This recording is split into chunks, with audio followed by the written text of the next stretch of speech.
青海23岁美女惨遭棕熊叼走，活活咬死，丈夫携幼子躲进牛圈逃生。事后棕熊还耀武扬威，无奈之下，当地警方开枪将其击毙。经解剖，棕熊胃部仍残留部分未消化的人体组织。据《新京报》报道，阿超和小莲是青海省智多县扎河乡的草原牧民，他们从小一起长大，青梅竹马的情谊让他们的关系更加牢固。两人在高中毕业后没有继续深造，而是选择在亲朋好友的祝福下步入了婚姻的殿堂。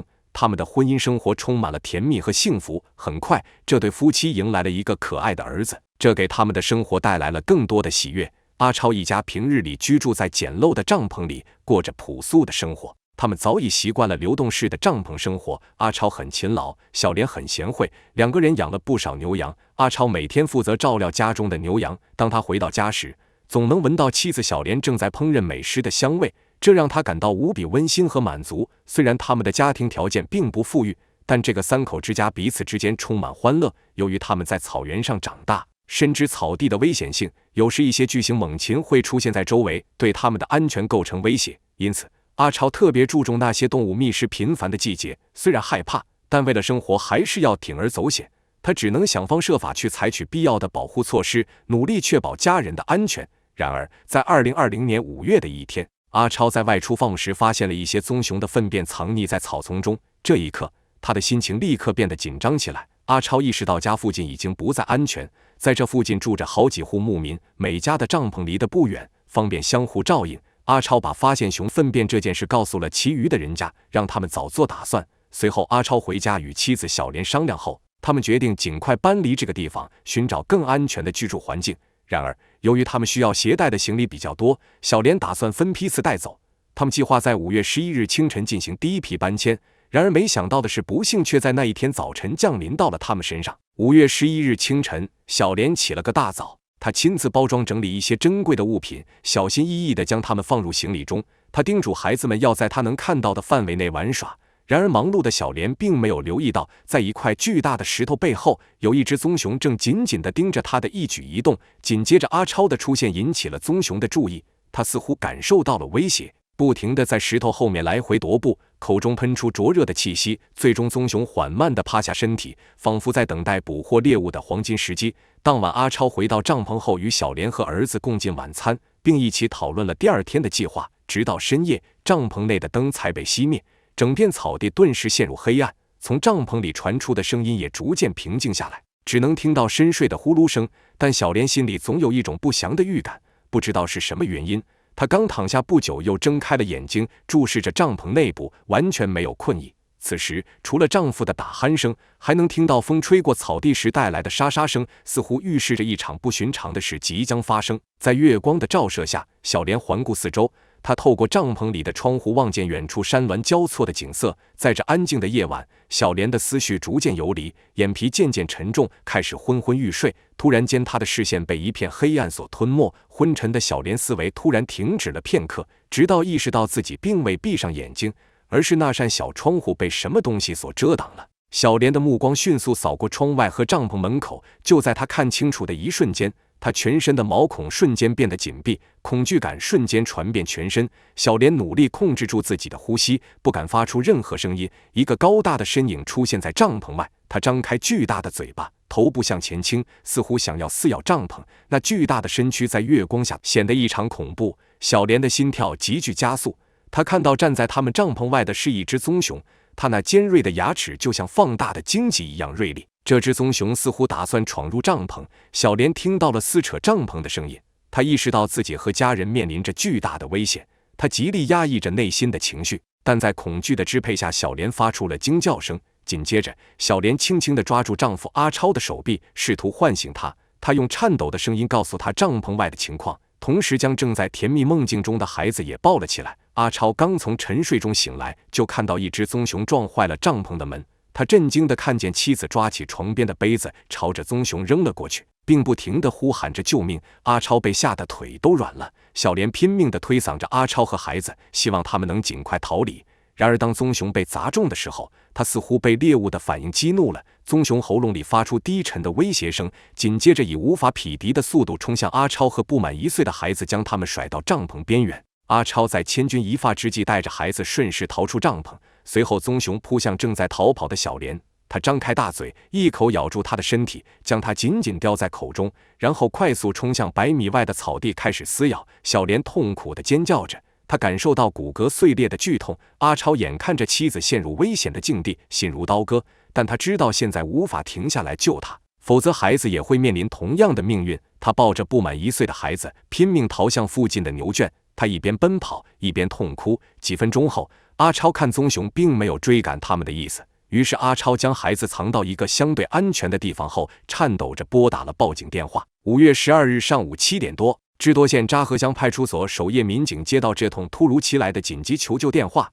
电话那头阿超的声音充满了慌乱和不安。从他断断续续的陈述中，民警得知棕熊闯入了他们的帐篷，并将其妻子叼走，咬伤致死。考虑到情况紧急，警方立即对事发地点进行核实，并迅速启动了救援计划。与此同时，他们立即与当地的野生动物保护部门联系，请求他们提供协助来处理这一严重事件。此时时间对于阿超来说变得异常缓慢，在救援人员到达之前，阿超与儿子陷入了孤立无援的境地，妻子的尖叫声在他的脑海中回荡，阿超的泪水止不住地流淌下来。他们依然身处棕熊的领地，稍有不慎就可能成为这头野兽的猎物。阿超的儿子痛哭着寻找小莲的踪影，阿超的心如刀割。遗憾的是，警方刚赶到现场，小莲就已经停止了呼吸，她的尸体被棕熊撕咬得面目全非，惨不忍睹。她的血液染红了周围的土地，凶猛的棕熊仍然在周围徘徊。他毫不畏惧地对前来救援的警方发出威胁性的怒吼，他的嘴里满是血迹。除了阿超一家，附近还有几户牧民的帐篷，他们也面临着巨大的危险。为了保护公民的人身安全，警方不断驱赶棕熊离开该地区。然而令人意外的是，这种做法不但没有赶走棕熊，反而激怒了棕熊。随后，棕熊对警方发起了猛烈的攻击。警方面对着这只肆虐的野兽，他们被迫开枪击毙棕熊，来保护自己和周围的人群。事后，专业的野生动物保护部门对棕熊的尸体进行了解剖，结果在棕熊体内发现了尚未消化的人体组织。现场的民警回忆称，当时这只棕熊站起来时身长将近 1.9 米，再加上庞大的体型，散发出一种野性的气息。阿超看着眼前的一幕，彻底的崩溃了，整个人就像傻了一样，坐在那里一动不动。直到救援人员将白布盖在小莲的尸体上，阿超才跌跌撞撞地奔向妻子，失声痛哭。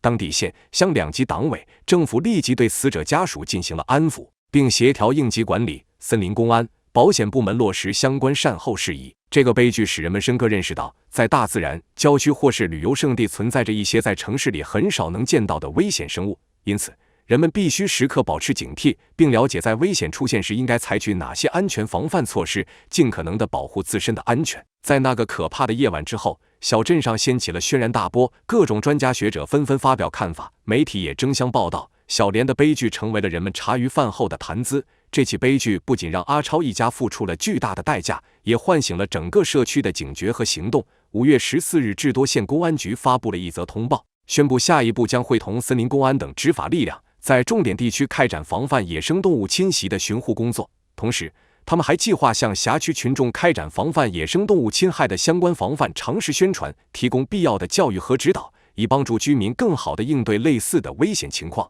5月15日，新京报记者从当地牧民处了解到，该地牧区频繁出现棕熊入户事件和棕熊伤人事件，这种情况在春季尤为常见，因为这个时候棕熊刚刚结束冬眠，需要大量食物来填饱肚子，以恢复体力和储备足够的能量。然而山林里的食物资源有限，迫使棕熊不得不闯入人类活动的区域或牧场寻找易获得的食物。有一位牧民提到，去年他叔叔的房屋就遭到了棕熊的入侵，门窗被砸坏了，房内的物品也被损毁，甚至食物都被吃光了。除此之外，周边牧民饲养的7匹马也成了棕熊的食物。牧民们采取了一些抵御棕熊的方法，例如建造栅栏和燃放鞭炮。然而，他们发现这些方法现在已经不起作用了，因为棕熊已经对人类失去了畏惧感。根据公开报道，2017年，扎河乡达旺村的一位牧民在草山上放牧时遭遇了棕熊的袭击，由于伤势严重，在送往医院的途中不幸身亡。这起事件进一步凸显了与棕熊接触的危险性和严重性。阿超在妻子去世后开始致力于野生动物保护事业，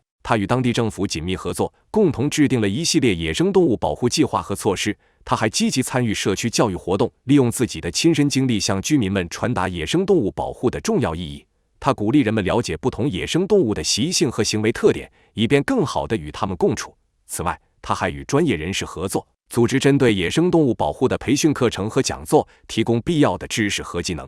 法国音乐家跑荒野露营找灵感，半夜被灰熊拖进森林里，在睡梦中被凌虐致死，被发现时尸骨残破不堪。据法国《巴黎报》报道，2019年8月15日，法国44岁的作曲家兼声乐家为了收集大自然的声音，前往偏远地区露营。然而他万万没有想到，当晚他正在熟睡时，被一只灰熊拖走，成了任由灰熊摆布的猎物。这位音乐家名叫朱利安·戈杰，他受自然声音的启发，经常录制大自然的声音，并将其融入他独特的音乐表演中。据报道，朱利安的父母都是法国人，但他是在加拿大出生并长大的。朱利安在加拿大生活到19岁后，就搬回了法国。2017年，朱利安42岁，他获得了布列塔尼交响乐团驻团作曲家的职位，这对他来说是一个难得的展示他作品的机会。朱利安一直以来都从自然界中汲取灵感，这一点贯穿于他所有杰出作品的方方面面。他的妻子劳拉在法国接受采访时提到，朱利安对旅行和风景有着极大的热爱和迷恋，他视音乐和自然为生命中不可或缺的一部分，将这两者融合在一起，创作出令人惊叹的音乐作品。2018年，朱利安与科学家们一起在南极的凯尔盖朗岛度过了5个月的时间，为他的交响乐作品《南部交响曲》录制了大自然的声音。在这部作品中，朱利安巧妙地将企鹅的叫声、海豹的吼叫以及寒风的呼啸声融合在一起。录制大自然的声音虽然是一个有趣且富有挑战的过程，但除了这一部分，组织旅行和处理后勤事务同样耗费了大量时间和精力。可见朱利安的才华不仅体现在音乐创作上。南部交响曲曾由布列塔尼管弦乐队演奏，并在法国音乐电台播出，引起了广泛的关注和好评。朱利安独特的创意和对大自然的深刻理解，使他成为当代音乐界的一颗璀璨之星。朱利安的南部交响曲获得成功后，他决定回到他的根源加拿大。对他而言，加拿大是他生活中重要的组成部分。他希望将家乡的一些声音融入未来的音乐作品中，以此保持加拿大在他心中的位置。2019年8月，朱利安与他的朋友生物学家卡米尔·图斯卡尼一起踏上了旅程。他们计划乘独木舟从普罗维登斯堡出发，顺流而下，穿越930英里的距离，最终抵达因维克。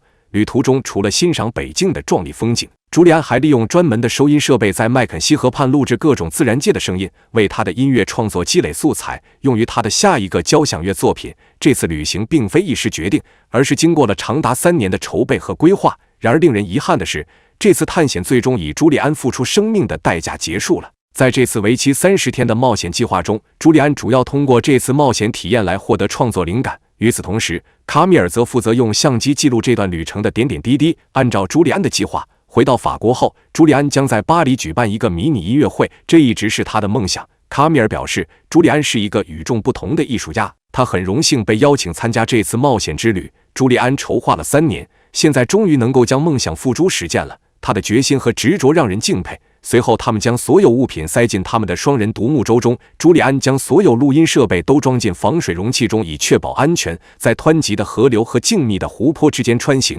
每天结束时，他们会将独木舟拖上岸，搭建帐篷，然后点燃篝火，围坐在火堆旁，一边享用晚餐，一边分享这一天的冒险和发现。8月7日，朱利安在社交媒体上更新了他的旅程。他描述了连续5天的独木舟航行经历，但其中3天，他和卡米尔除了遇到了4只灰熊外，没有见到过任何人。尽管面对野生动物，朱利安的语气依然轻松愉快。他还分享了野营地美景的照片。他推荐其他人也前往这个地区探险，但多次遇到熊或许有什么预兆，可能是大自然的一种暗示，又或者只是简单的巧合。但无论如何，这些独特的遭遇让他们的旅程更加充满神秘和挑战。2019年8月14日晚上，当他们结束了当天的划船旅程并吃过晚餐后，朱利安和卡米尔选择在河边直接扎营。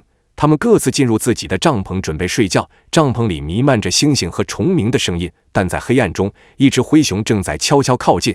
因为这片区域是这只灰熊的领地，它敏锐地嗅到了人类的气味。灰熊拥有比人类强100倍的嗅觉，它们能够从20米外追踪到潜在的猎物。此时的朱利安和卡米尔已经进入梦乡，灰熊在他们的露营地周围嗅来嗅去，寻找食物的踪迹。河水的喧嚣掩盖了灰熊的脚步声和喷鼻声，它潜伏着，好奇地探索着周围的环境，准备狩猎。一个掠食性的灰熊有能力在不被察觉的情况下跟踪人类，尽管它们体型巨大，但它们擅长在毫无戒备的情况下悄悄接近猎物，等待合适的时机一跃而至。灰熊迈着沉重的步伐接近帐篷，头微微摇晃着，嗅着地面。当灰熊距离帐篷只有几米远时，它发出一声低沉的咆哮声。但朱利安和卡米尔仍然沉睡着，完全不知即将降临的危险。这一刻，夜晚的寂静中弥漫着紧张和不安。突然间，灰熊用其锋利的爪子毫不留情地撕裂了帐篷，帆布像纸张一样在其利爪下迅速崩裂。随着一阵撕裂声，灰熊跃入帐篷内，帐篷里弥漫着一股野兽的气息。在朱利安还来不及弄清发生了什么之前，他感到一股巨大的重量猛然压在身上。灰熊的爪子无情地撕裂着朱利安的胸膛，每一次重击带来的剧痛都几乎让他们无法呼吸。灰熊口中还散发着一股腥臭味。在那一刻，混乱和恐惧如潮水般涌上。接着，灰熊将脸伸向前，一口咬住了朱利安的脖子。这次袭击来得迅速而有力，毫不留情。黑暗中，朱利安几乎看不清周围发生的一切，他拼命挣扎着。但朱利安的呼喊声被河水的流动声和灰熊的咬合声所淹没。随后，灰熊用力拉拽，将朱利安从帐篷内拖了出来。灰熊用锋利的牙齿开始撕咬朱利安，他的身上到处都是血流不止的伤口。朱利安的脊柱也在拖拽中被折断。他拼命踢打着腿，试图找到灰熊的弱点，但他的每一个动作似乎都不能阻止灰熊。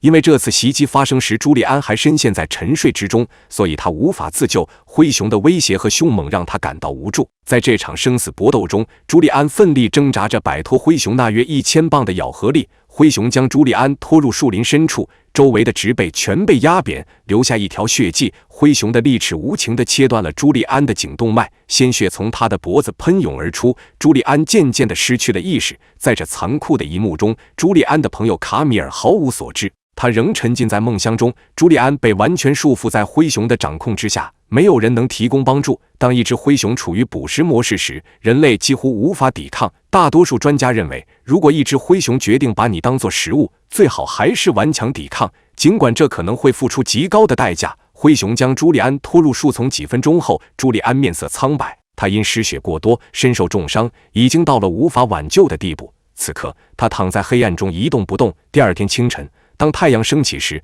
卡米尔从梦中醒来，他拉开帐篷的拉链，透过薄薄的帆布门向外望去，眼前的景象让他心头一沉。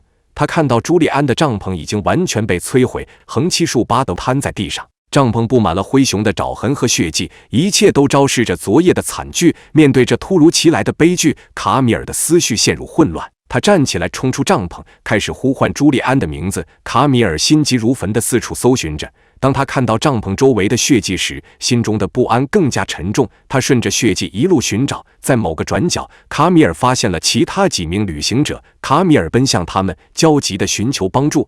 他们面对卡米尔眼中的绝望和恐惧，立刻行动起来，紧急启动了一个定位信标。皇家加拿大骑警在8月15日早上7点45分接到了紧急信标的警报，信号源自托伊塔以南50公里处。这个地区只能通过海路和直升机到达。警方和环境与自然资源部门的专家乘直升机飞往事发地点，立即展开搜救行动。当救援人员搜查营地时，他们看到了令人绝望的一幕，残酷的斗争痕迹清晰可见，营地明显受到了灰熊的袭击。搜救人员看到这片狼藉后，认为朱利安活着的希望微乎其微。恶劣的天气条件也给搜救工作带来了极大困难。直到第二天，搜救人员才发现了朱利安冰冷的尸体。随后，朱利安的尸体和卡米尔与他寻求帮助的旅行者被空运离开事发地。该地区的环境和自然资源部门发言人梅根·沃尔伯格对加拿大广播公司表示，事发地大约生活着4300只黑熊和4000到5000只灰熊。在西北地区，人类与灰熊的相遇虽然不罕见，但造成死亡的案例却很少。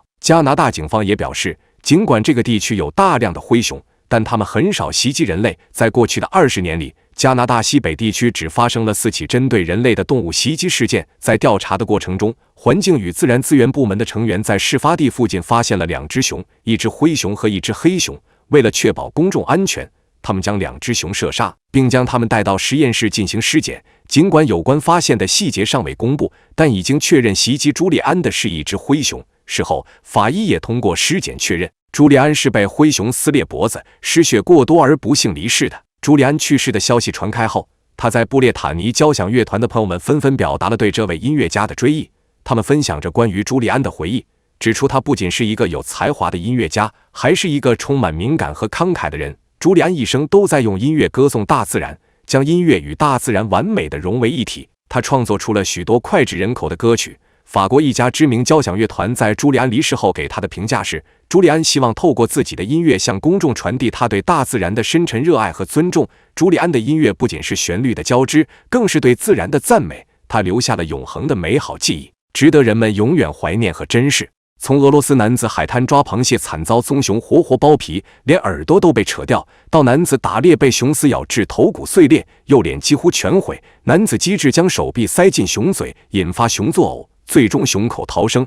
这个视频你将会看到2起棕熊撕掉人脸事件。据《镜报》报道，俄罗斯一名男子在一个偏远岛屿的海滩上抓螃蟹时，无意中闯入了棕熊的领地，最终被一头保护幼崽的母熊袭击致死。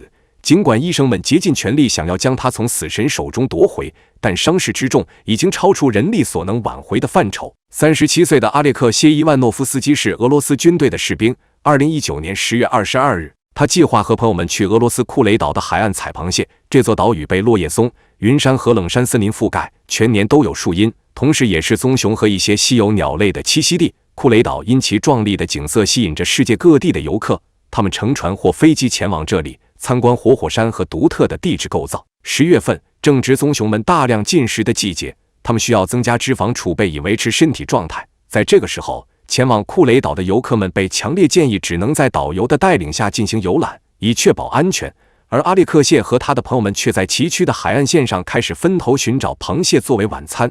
他们每人拿着一个桶，专心捕捉螃蟹的他们并没有意识到，他们不是唯一寻找食物的人。一只棕熊和它的幼崽悄无声息地从树丛中走了出来，母熊听到了它们的交谈声，闻到了它们的气味，随后迅速锁定了它们的位置。母熊潜伏在附近，等待着合适的时机。就在阿列克谢蹲下，将手伸入浅滩摸索螃蟹时，突然间，一个朋友的尖叫声打破了这片平静。他大声喊道：“有熊！”阿列克谢抬头望去，在距离他不到50米的地方，有一只母熊正缓缓朝他走来。他紧紧地盯着阿列克谢，头微微倾斜，耳朵竖立，在他的身后紧跟着2只幼崽。渐渐的，阿列克谢被这3只棕熊逼到了死角。面对这突如其来的危险，阿列克谢扔掉手中的桶，他缓缓站了起来，恐惧笼罩着他。阿列克谢面前是整个岛上最饥饿的掠食者，而他身后是通往开阔海洋的岩石池塘，他无处可逃。就在一瞬间，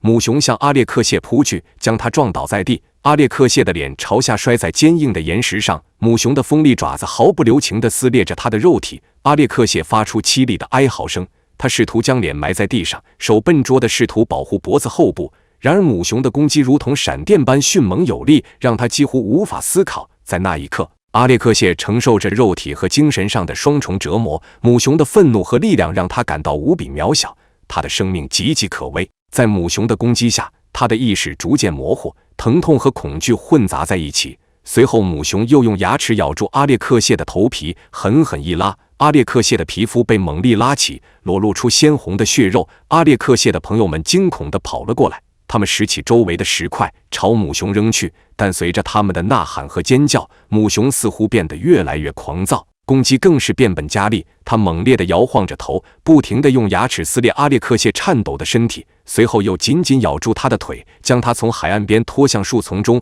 阿列克谢的朋友们紧随其后，他们不顾一切地用身边的东西向母熊投掷，但母熊似乎毫不动摇，继续展现着野性的凶猛。在每一次试图解救朋友的努力中，母熊的攻击似乎变得愈加残暴。它渴望迅速制服猎物，享用美食，然而朋友们的存在却让这一切变得异常困难。母熊狠狠地咬住亚历克谢的脖子，它发出一声刺耳的惨叫。母熊开始剥裂阿列克谢身体上的皮肤，顺着他的脖子和肩膀处开始一直撕扯下去。阿列克谢只能不断强迫自己将脸埋进地面。母熊的凶狠和无情让人胆颤心惊。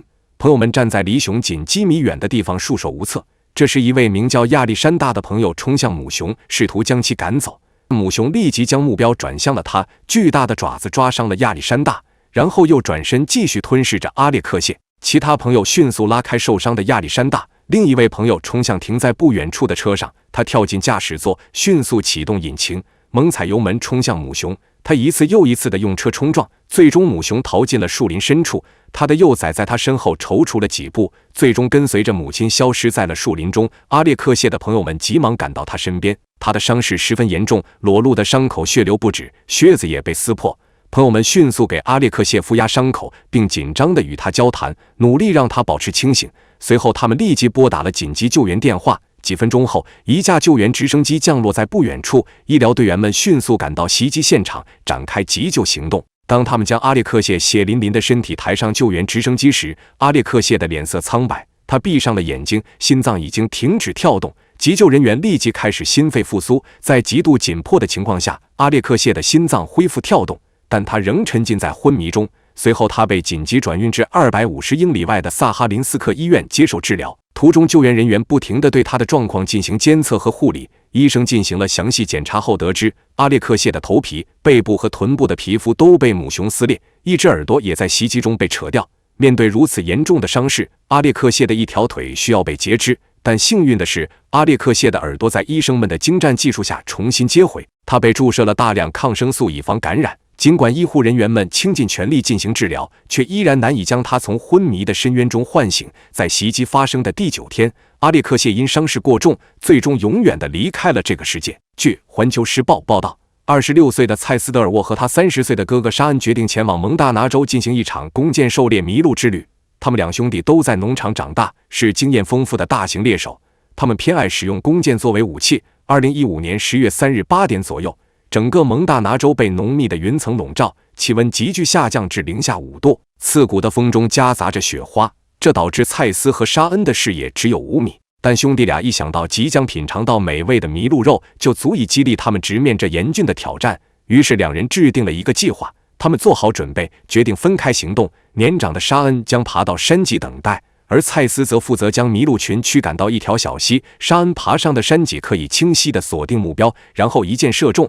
他们的计划看似完美，毫无破绽。当蔡斯在小溪周围徘徊时，天气突变，雨雪交加。这突如其来的糟糕天气让蔡斯的心中有些犹豫，他不确定在这种极端的气候下是否能够成功完成狩猎。就在他思考之际，一阵熟悉的声音打断了蔡斯的思绪。蔡斯立刻认出那是一头雄性麋鹿的叫声。根据声音的来源，麋鹿就在不远处。蔡斯努力理清思绪，试图确定麋鹿的具体方向。与此同时，沙恩则潜伏在山脊上，手握弓箭，静候猎鸡的到来。蔡斯集中注意力，继续在雪中寻找麋鹿的踪迹。由于天气原因，能见度急剧下降，蔡斯感受到周围的气氛异常压抑。在这一片朦胧之中，他无法看清1英里以外的事物。突然间，一种危险的气息弥漫开来，蔡斯察觉到周围有些不寻常。警觉间，他站起身来，环顾四周，慢慢后退，他的心跳加速。就在这紧张的瞬间，一头重达360斤的棕熊突然从阴影中跃起，如一道闪电般朝着蔡斯扑来。蔡斯来不及反应，被猛烈的冲击力撞倒在地。那只棕熊张开巨大的嘴，发出一阵低吼，随后将锋利的獠牙深深地嵌入蔡斯的左眼和头骨。这一幕完全出乎他的意料。虽然蔡斯在牧场的成长经历中与熊的相遇并不陌生，因为他曾被熊袭击过不止一次，这些经历早已在他的记忆中留下深深的烙印。然而，即使拥有如此丰富的背景和经验，他也无法避免这次与棕熊近距离的致命交锋。在这生死关头，棕熊用强壮的爪子将蔡斯紧紧按住，再次发出震耳欲聋的咆哮声，仿佛在宣示自己的地位。蔡斯奋力挣扎，试图坐起来，然而这一举动彻底激怒了棕熊，他再次凶猛地扑向蔡斯，这一次咬住了蔡斯的腿。棕熊猛烈地摇晃着他，随后将他抛向空中。蔡斯身体沉重地坠落后，这只棕熊并未停止攻击，它直奔蔡斯的头部。就在这一刻的绝望和挣扎中，蔡斯的记忆中浮现出祖母曾经讲述过的一篇关于动物的文章，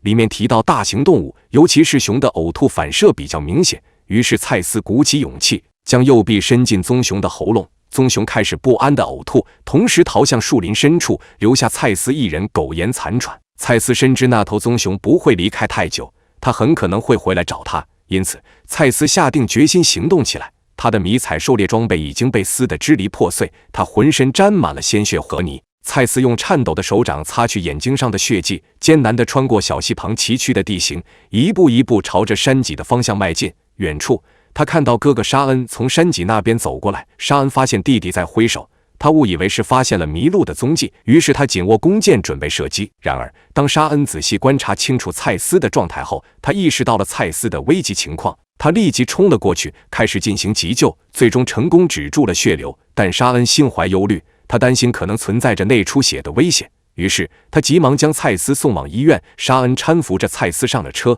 随后点燃引擎，急踩油门，车子呼啸而去。几分钟后，他们抵达了恩茨泰坦医疗中心的急诊部。幸运的是，他们来得及时，医生们立即展开手术，全力挽救蔡斯的生命。手术历时长达5个半小时，蔡斯的脸上缝了数百针。手术结束后，当人们向蔡斯询问对于那些想要去狩猎的人的建议时，他经过深思熟虑后强调，绝对不能独自前往野外。蔡斯表示，他的经历让他深刻领悟到一个道理，就是在阴雨蒙蒙的天气里，尤其不应该孤身远行。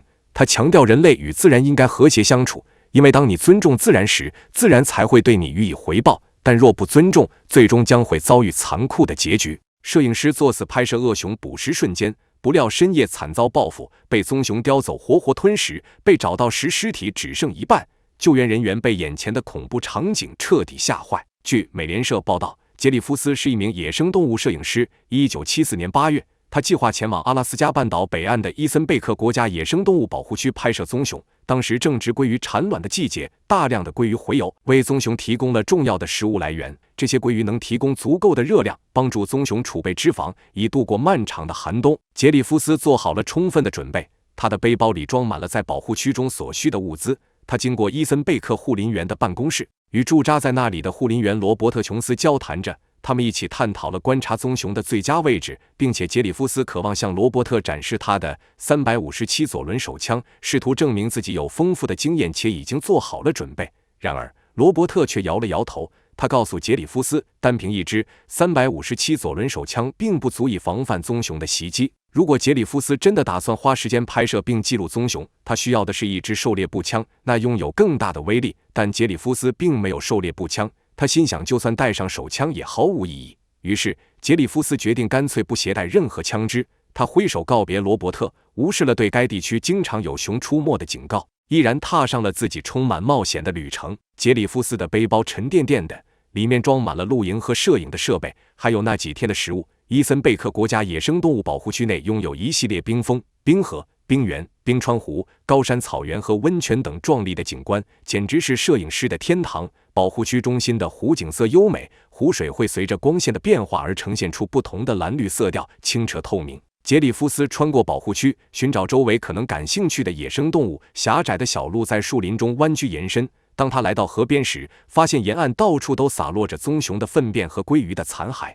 这说明棕熊经常在这里出没。为了拍摄棕熊的精彩瞬间，杰里夫斯决定在离岸边不远的地方搭建帐篷。他放下背包，取出帐篷和相机包。他小心翼翼地将相机包放在地上后，开始搭建帐篷。随后，他在帐篷附近摆放了一个小炉灶，并收集了些柴火。他计划先在营地休息一晚，第二天早上再沿着河边探险。随后，杰里夫斯在篝火旁享受着温暖的火光，同时为明天的探险做准备。有一个营地对杰里夫斯来说是一件好事，他可以把所有东西都放在那里，不必在外面拍摄时背着背包四处走动。早上起床后，杰里夫斯会把收集的木棍堆成一小堆，点燃篝火。这里的氛围宁静且放松，河水潺潺流过，树上鸟鸣叫，篝火在噼啪作响。这一刻仿佛时间停滞了。白天，杰里夫斯会密切观察棕熊的行为，亲身记录它们的社交动态和生活习性。这些观察和记录有助于更好地了解和保护这一物种。傍晚，杰里夫斯回到营地，点亮篝火。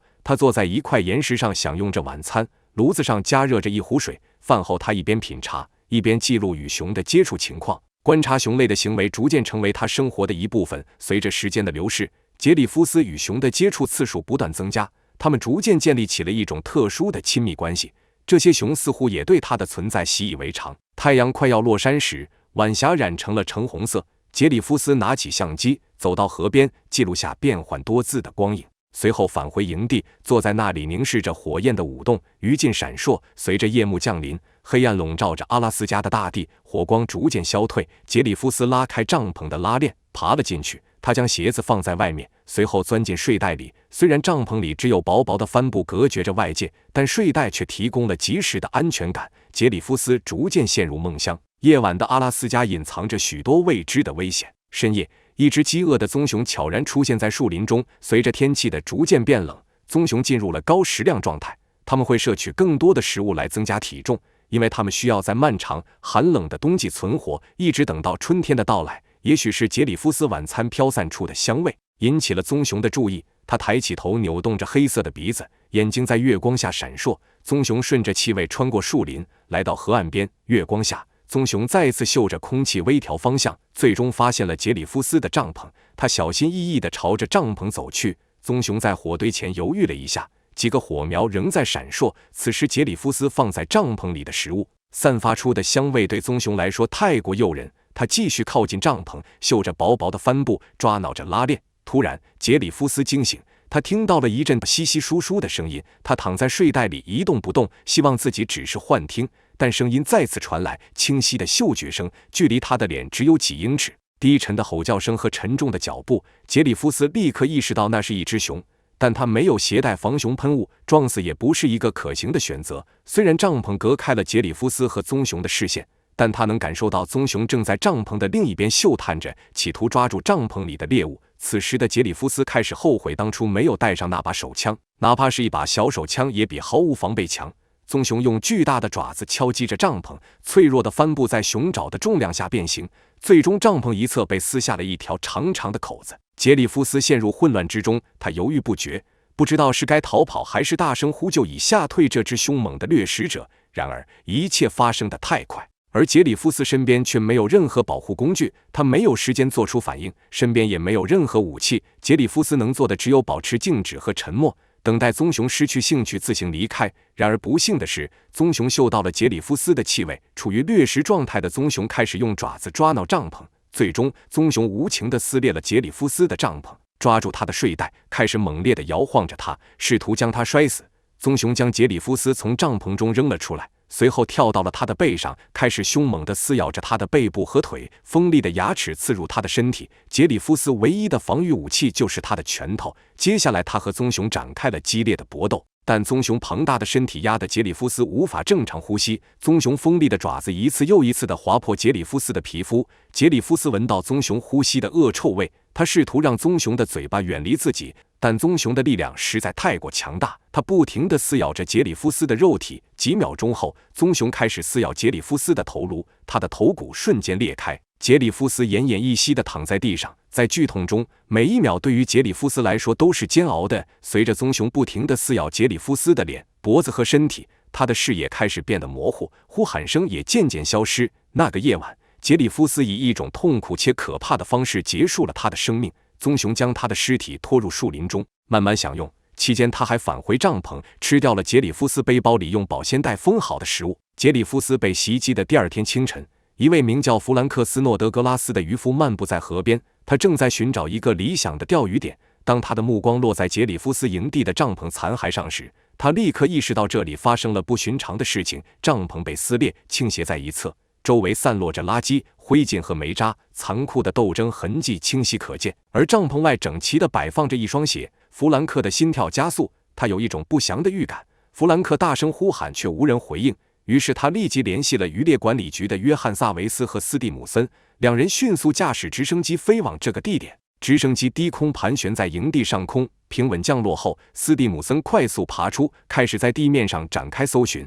而约翰·萨维斯则继续驾驶直升机在空中搜索周围的区域。在搜索过程中，约翰·萨维斯发现了一些异常。他看到树林中一只巨大的棕熊正抬头注视着直升机，随着螺旋桨声音的加剧，棕熊开始慌乱地逃窜。约翰·萨维斯迅速指挥地面上的斯蒂姆森和约翰·萨维斯立刻改变方向，沿着通往树林的道路前进。他们在该地区搜索了大约2个小时，最终在树林深处发现了杰里夫斯被肢解的尸体。眼前的一幕让他们不寒而栗，杰里夫斯的手臂被撕裂，只剩下裸露的骨头，他的双腿和脚都已经脱离身体。他们无法想象杰里夫斯是以何种惨痛的方式离世的。法医和调查人员也迅速赶到现场，他们负责收集杰里夫斯的遗骸，并送回给他的家人，以便举行葬礼。保护区管理局对此事深感痛心，他们在声明中向受害者的家人和朋友表示哀悼。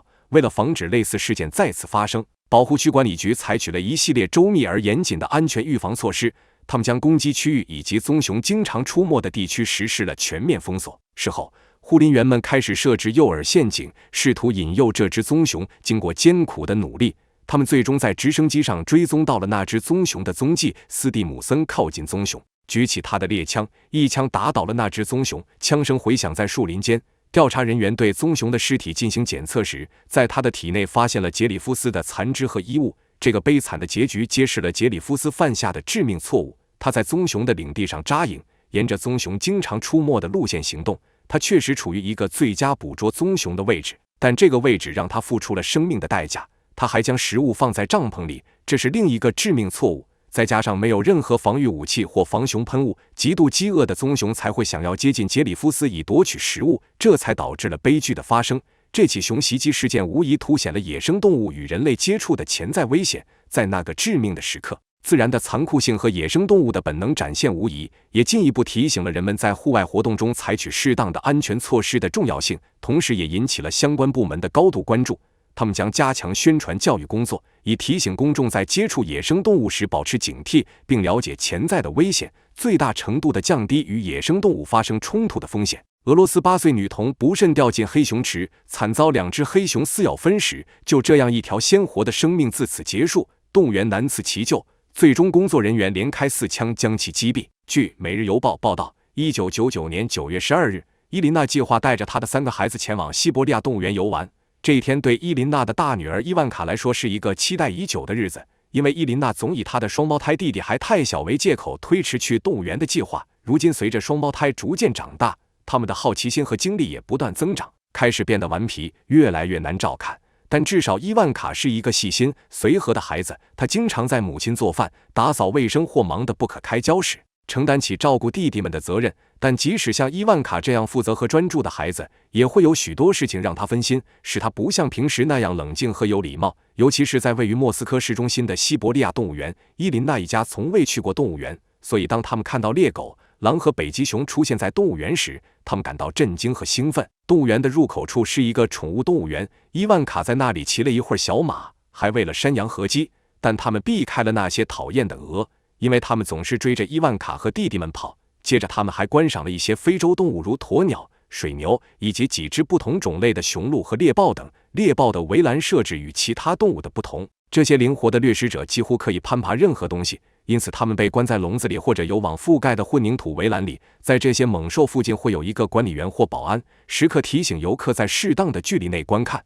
由于这些猛兽习惯通过围栏伸出它们的爪子，并轻易抓住一个过于靠近的人，这样的举动可能会对游客造成伤害。随后，伊琳娜一家前往爬行动物馆参观，但伊万卡一点也不喜欢这里。他认为蛇和带有鳞片的动物都很恶心，再加上里面的气温热得让人窒息。当时正值秋季，他们全都穿着夹克、围巾和手套。爬行动物馆潮湿闷热，让他们汗流浃背。在这种令人不适的氛围中，伊琳娜带着孩子们转完一圈后匆忙离开。当他们走出爬行动物馆时，双胞胎弟弟开始变得烦躁和难缠。当时已是中午，是双胞胎弟弟午睡的时间，但按照他们的计划，接下来该前往观赏猴子和狒狒了。刚到狒狒馆不久，双胞胎就开始哭闹，人类们似乎也被传染了这种不安的情绪，开始发出吵闹的声音。在一位管理员严厉的眼神示意下，伊琳娜意识到孩子们的情绪可能会干扰到动物们，于是她果断决定带着孩子们离开这里，以免加剧动物们的不安和困扰。伊万卡撅着嘴，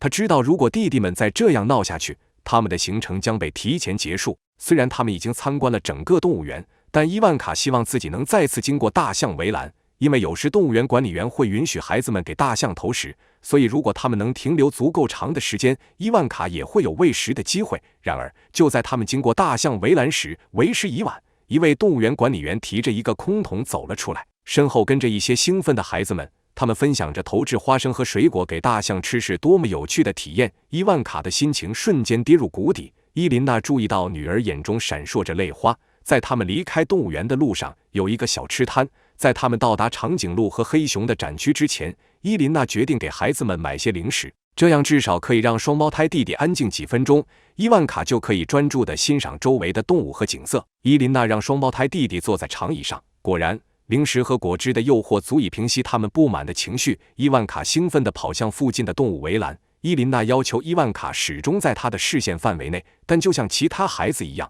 无论他们有多么乖巧，很快就会被周围的动物分心。伊万卡先是喂了长颈鹿，然后去看了一眼懒洋洋地躺在岩石上摇晃尾巴的猎豹。猎豹的对面是装着黑熊幼崽的熊围栏。此时伊万卡还没有意识到自己已经稍稍偏离了母亲的视线，他从未认真观察过这些动物，现在他被这里的景象所吸引，将母亲的叮嘱抛向脑后。伊万卡手里还有一把长颈鹿没吃完的饲料，于是他走向黑熊围栏，期待看到毛茸茸的黑熊幼崽，但它们并不像伊万卡期望的那样可爱和招人喜欢。他第一眼看到的是2只成年黑熊，它们巨大无比。随后伊万卡发现了几只很小的黑熊幼崽在熊池里嬉戏。伊万卡紧贴着栏杆坐下来，俯视着下方的熊池。这时旁边有一个男孩将上半身伸进栏杆里，大声对着黑熊幼崽们叫喊，试图吸引他们的注意。伊万卡认为他非常粗鲁和吵闹，但幸运的是，一名保安迅速走过去，一把抓住那个男孩的领子，将他带回到他的父母身边。在被拉走之前，男孩确实引起了幼熊们的注意，他们好奇地抬头看着上方的游客们，寻找声音的来源。但男孩也激怒了围栏里的2只成年黑熊。原来这个男孩趁着没人注意时，朝熊池扔了一块石头，再加上整天的噪音，这让已经处在激素失调状态的黑熊更加恼火。伊万卡俯身探头看向下方的黑熊幼崽，他将饲料一颗一颗扔给他们，很快他手里的饲料都被喂完了。一旦食物吃完，动物们就失去了兴趣，开始在别处寻找乐趣。伊万卡离围栏更近了，他的目光追随着黑熊幼崽的踪迹。就在这时，那个捣乱的男孩又一次出现，他再次对着黑熊幼崽大喊。伊万卡被突如其来的尖叫声吓了一跳，但他并不是唯一被吓到的人，熊池里的2只成年黑熊也被吓到了。当伊万卡抬头看着那个男孩，并劝他安静下来时，2只黑熊突然冲向围栏，其中一只黑熊停在男孩的下方，发出震耳欲聋的咆哮声，另一只黑熊以惊人的速度腾空而起，它的爪子伸向男孩，男孩迅速后退，以至于他被自己的脚绊倒在地。与此同时，伊万卡跪在地上，身体半倚在栏杆旁，他被吓得惊恐地闭上双眼。黑熊的爪子并没有抓住男孩，但却抓住了伊万卡。就在这一瞬间，园区内的气氛瞬间紧张了起来，人们惊恐地尖叫着。黑熊锋利的爪子刺入伊万卡的脸颊和脖子，将他拽进围栏里。伊万卡弱小的身躯飞越栏杆，落入熊池之中。他右半边脸被撕裂开，露出脸颊下面的牙齿，伤口一直延伸到他的喉咙。伊万卡侧躺在地面上，头部倾斜着，头骨的一侧被擦伤，他的身心正遭受着无法想象的折磨。血肉模糊的景象让人触目惊心，游客们被吓得四散而逃。伊万卡的头部受到了严重撞击，但他的意识依然在迷离中挣扎。晕眩中，伊万卡艰难地站起来，一时之间他想不起来自己在哪，右眼也看不见了。他没有意识到他的头皮已经垂落在眼前，遮挡了他的视线。此时黑熊站在他身后，庞大的身躯再次将伊万卡撞倒在地，伊万卡的脸朝下被压在地上。伊万卡奄奄一息，几乎失去了意识。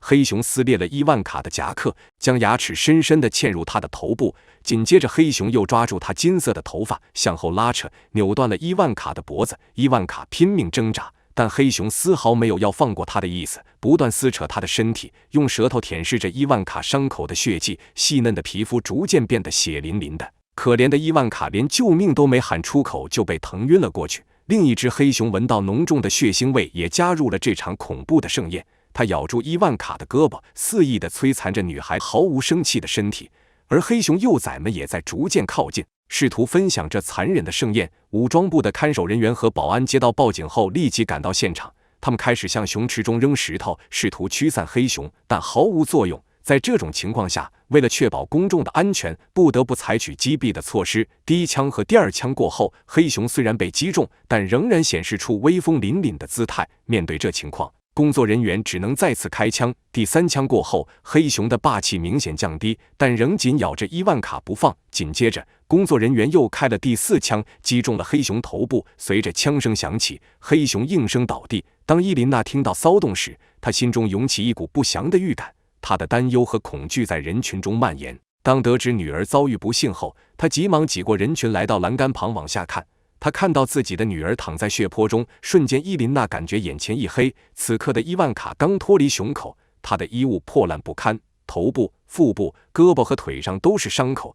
伊琳娜看到了女儿紫色衣服的碎片，渐渐的，伊琳娜的眼泪模糊了她的视线。伊万卡小小的身躯就像是一个破碎的玩偶，没有人敢上前挪动她。伊琳娜低下头，掩面痛哭，她深深地责怪自己没有保护好女儿，让年幼的孩子遭受如此折磨。警方接到通知后，迅速赶到现场，并对现场进行封锁，展开了全面调查。紧急救援人员在抵达后立即开始抢救伊万卡。然而，不幸的是，在救援人员赶到之前，伊万卡就已经没有了生命体征。法医对伊万卡的尸体进行了详细的检查。结果显示，2只黑熊不仅折断了伊万卡的脖子，还切断了他的动脉，所以伊万卡的死亡是瞬间的。此外，法医还进一步指出，伊万卡的头部、肩部和背部有严重的伤痕，因为伊万卡的伤势实在太重，再加上他的年纪尚小，根本无法承受这样的攻击。在那天之后，动物园加深了熊池的深度，但观赏区仍对公众开放，周围的栏杆也没有做出任何改动。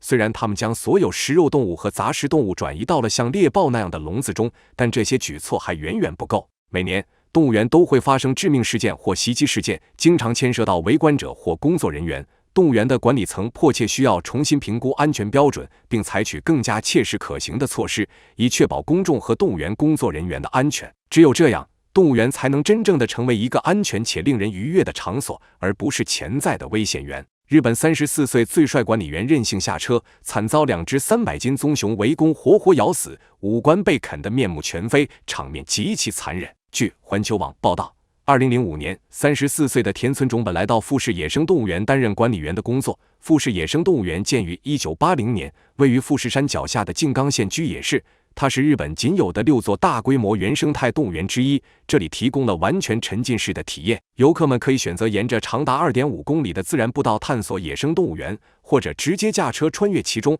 这座动物园规模宏大，车辆沿着曲折的道路行驶可能需要长达1个小时的时间。园内的大型围场里居住着各种动物，包括狮子、老虎、长颈鹿、猎豹、大象、犀牛和棕熊等。这些动物在这个巨大的野生动物园中享受着有限的自由生活。车窗上装有铁丝网的丛林巴士深受游客欢迎，因为游客在车内可以和那些猛兽进行超近距离接触，并给它们喂食。这种巴士能保证游客在这个动物村里的安全。除此之外，还有一种互相接触巴士，这种巴士可以让游客与22种小动物直接接触。季节合适的话，园中还有夜间野生区活动，让游客能在夜间观察动物，此时也有导游提供解说服务。种本从事这个行业已经长达16年，如今是一位资深的动物管理员。他对于清洁工作和喂养动物的挑战并不陌生，对各类野生动物和濒危物种也是了如指掌。但他始终将安全视为自己职责中不可或缺的一环，严格遵守着动物园中的安全协议和标准。10月25日上午9点之前，种本被分派了一个任务，就是将2只棕熊从繁育棚转移到一个大型围栏中，以便游客可以从车辆的安全位置驾驶并观赏这些动物。19岁的久美多加被安排与种本一起，但相比之下，多加带对这项任务的熟练程度并不高。在动物园开门之前，所有动物都必须转移完毕。种本计划先将棕熊安置在笼子里，然后驾车前往围场。到达后，他们会打开大门，然后多加代再从安全距离处打开笼子的门。一旦棕熊走出笼子，种本将驾驶越野车引导棕熊朝围栏附近的灌木丛走去，那是棕熊喜欢觅食的地方。最后，他们驶出围栏，而动物们则留在内部。然而，当多加代打开繁育棚的大门后，情况并不顺利。棕熊迈着沉重的步伐走出笼子，它们嗅着空气。此时，种本应该在建筑物的另一侧准备驾车冲向棕熊，并引导它们进入笼子。但多加代发现种本并不在车内。原来，种本认为多加代从笼子中释放棕熊花费了太长时间，于是他决定下车查看情况。当他走近时，棕熊已经走出了笼子，而种本却没有吉普车的保护，这等于将自己置身于危险之中。但种本认为他已经跟这些棕熊相处了3年半的时间了，棕熊应该不会伤害他。这个冒险的决定最终导致了悲剧的发生。当种本转身时，他与2只重达200公斤的棕熊面对面。就在一瞬间，2只棕熊向种本扑去，将他撞倒在地。种本的脸朝下摔在坚硬的岩石上，棕熊的锋利爪子毫不留情地撕裂着他的肉体。种本发出凄厉的哀嚎声，他试图将脸埋在地上，双手笨拙地试图保护脖子后部。然而棕熊的攻击如同闪电般迅猛有力，让他几乎无法思考。在那一刻，种本承受着肉体和精神上的双重折磨。棕熊的力量让他感到自己无比渺小，他的生命岌岌可危。在两只棕熊的攻击下，他的意识逐渐模糊，疼痛和恐惧混杂在一起。随后，棕熊又用牙齿咬住种本的头皮，狠狠一拉，种本的皮肤被猛力拉起，裸露出鲜红的血肉。多加代听到尖叫声，急忙跑到建筑物的侧面，在那里，他震惊地看到两只巨大的棕熊压在他的同事身上，其中一只的嘴紧紧地咬住了种本的头部。在棕熊的身下，种本拼命地挣扎着、踢打着，试图将棕熊推开。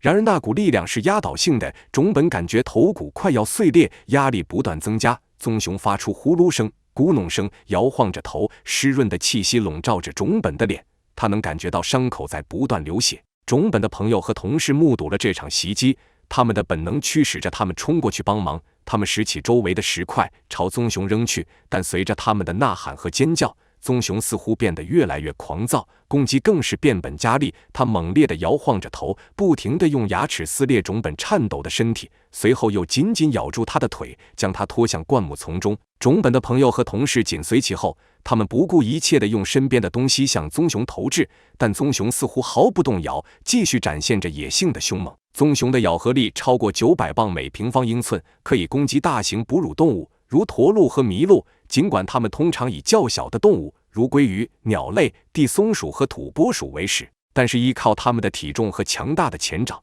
它们在野外是一股不容忽视的力量。它们经常被观察到吃植物，包括一系列的浆果、草本植物、草、花朵和坚果。而且棕熊不仅奔跑速度快，力量也十分大。它们前臂粗健有力，人类细皮嫩肉的，没有野生动物皮肤的厚实，很快就会被棕熊摧残致死。在每一次试图解救种本的努力中，棕熊的攻击似乎变得愈加残暴。它渴望迅速制服猎物，享用美食，而这些人的存在却让这一切变得异常困难。棕熊狠狠地咬住种本的脖子，它发出一声刺耳的惨叫。棕熊开始剥离种本身体上的皮肤，顺着他的脖子和肩膀处开始一直撕扯下去。种本只能不断强迫自己将脸埋进地面。棕熊的凶狠和无情让人胆颤心惊，战斗异常激烈。种本感到自己体力消耗殆尽，他的视线变得模糊不清。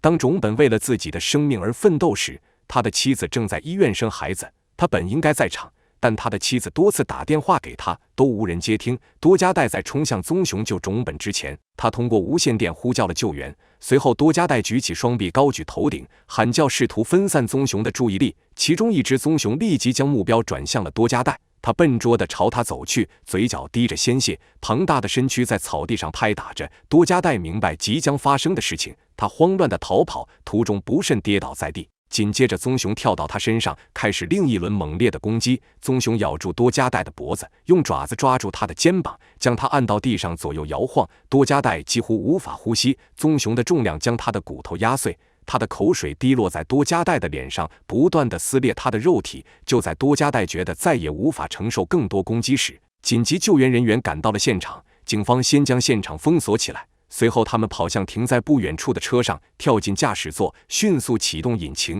猛踩油门冲向棕熊，一次又一次地用车冲撞，最终棕熊逃进了笼子内。急救人员急忙赶到种本身边，他的伤势十分严重，裸露的伤口血流不止，身上的衣服也被撕破。医生迅速给种本敷压伤口，并将多加代和种本抬上救护车，紧急送往医院。途中医护人员紧张地与种本交谈，努力让他保持清醒。然而种本的脸色苍白，他紧闭眼睛，心脏已经停止跳动。急救人员立即开始心肺复苏，在极度紧迫的情况下，种本的心脏恢复跳动，但他仍沉浸在昏迷中。在抵达医院之前，救援人员不停地对他的状况进行监测和护理。然而不幸的是，种本最终还是因伤势过重，永远地离开了这个世界，而多加代只受了轻伤。为了挽救他的生命，他接受了多次手术。多加代庆幸自己还活着，他经历了漫长的康复过程。这场袭击也对他的身心造成了严重的创伤，需要接受专业的心理治疗帮助他逐渐恢复。令人悲伤的是，